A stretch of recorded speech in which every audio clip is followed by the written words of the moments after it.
Okay folks, welcome back. This will be part 2. It doesn't have as much planning as the previous one because I've just literally made this straight after part 1. I think I answered really all the basic questions with regards to how to get started with Machinima, but because my aim was to move on to a completely different tutorial, but I might as well make a part 2 talking about probably how to use some of the additional tools within Sony Vegas itself, because a lot of folks will probably be using this software here. So if I first delete that footage there, one of the things that I get asked, and some of you might think, oh, it's basic, everyone should know this. Well, no, some people may not, so nonetheless I will address it. How to zoom in on footage. Very easily done. If you right click your footage and choose Video Event Pan and Crop, you'll have this box outline here. Now as you can see, it can control movement up, down, left, right. Just bear in mind the axes are inverted, so down is up is down, left is right, and right is left. Confusing, but you'll get used to it, believe me. So in order to zoom in, you can pick virtually any of the points here, but I usually pick the corners because it applies to all the aspects of the footage. So you hold your left click button and you drag down, and that will zoom your footage in.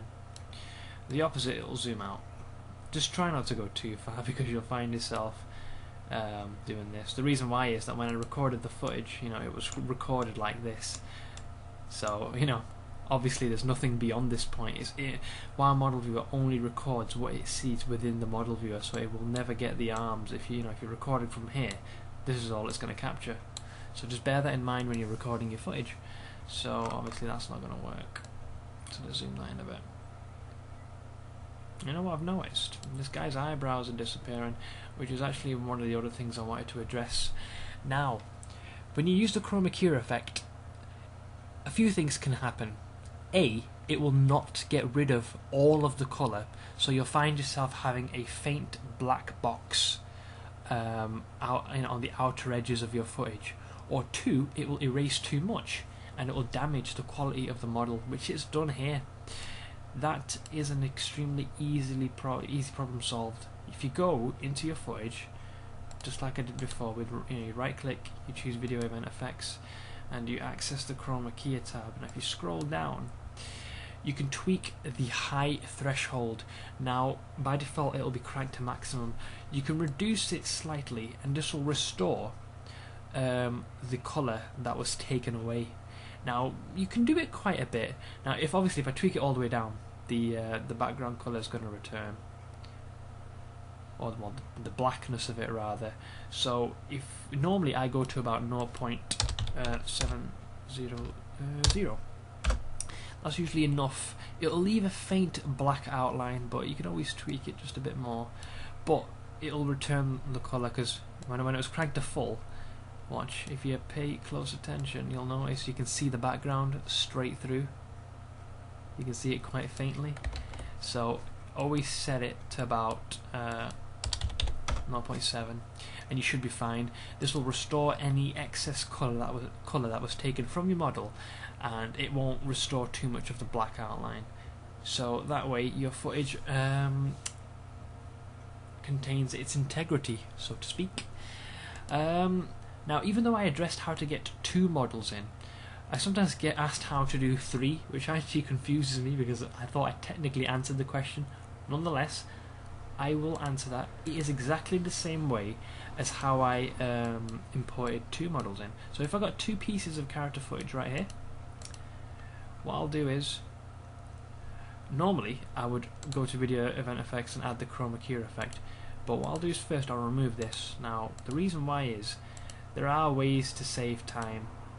Now what you could do is just select the Chroma Key effect here and add that to the timeline itself, and choose a setting. So I'll choose pure blue, and that will apply the Chroma Key effect to everything within this timeline. Within this timeline, remember. So if I was to drag it down, the blue background will reappear because the effect has only been added to this timeline. So you can do that to virtually every timeline. So you add that there. choose pure blue, and obviously since I'm adding a third piece of character footage, I need to make a new video track. Now you can do that by either dragging down and making a new one, or you can do I think it was it Control Shift and Q? Yeah, Control Shift Q will add another video track. So I'll just add all of these here, and I still need to add a Chroma Key effect to this one here, I believe. So pure blue. Oh, sorry, it's this one. Pure blue, where are you? There we go. So, I've got several pieces of footage here. So let's move him there. Let's move him there. Oh, and the reason he's cutting, by the way, is because he's not got the maintain aspect ratio turned off. So, to turn that to no. And this, I believe I have to do that to him as well. There we go. That's it. That's 3 models, and you can continue to do that with 4. You just make a new video track and you add another piece of footage there, and so forth. So that is how you get multiple characters into Sony Vegas, and I believe this pretty much covers everything I really wanted to talk about, because this is these are all the basic concepts of importing models and how to arrange them. Now what I'm planning to do now is maybe move on to, I'm still thinking, I might do like a walking animation, how to, you know, move a character from left to right, but at the moment I'm still stumped. If you can, please do leave a couple of suggestions in the comments section. Also, if you can, please head over to just bear with me, to the Hybrid Machinima forums. It's www.iwkya.co.uk. What you can do is you can access these forums, and I usually answer whatever questions are asked of me in the Sony Vegas section. So if you do want a tutorial, you can post it here in the Sony Vegas section, and I will get back to you as soon as I can. So please leave me any comments or any questions that you have either here or in the comment section. And if you do have any questions, no matter how mundane you think it is, I will try to respond. I do get quite a lot of PMs, but I try my best to respond to them, particularly if it's with regards to you know, when you first start off with Machinima, because I do like to help out folks who are just starting off.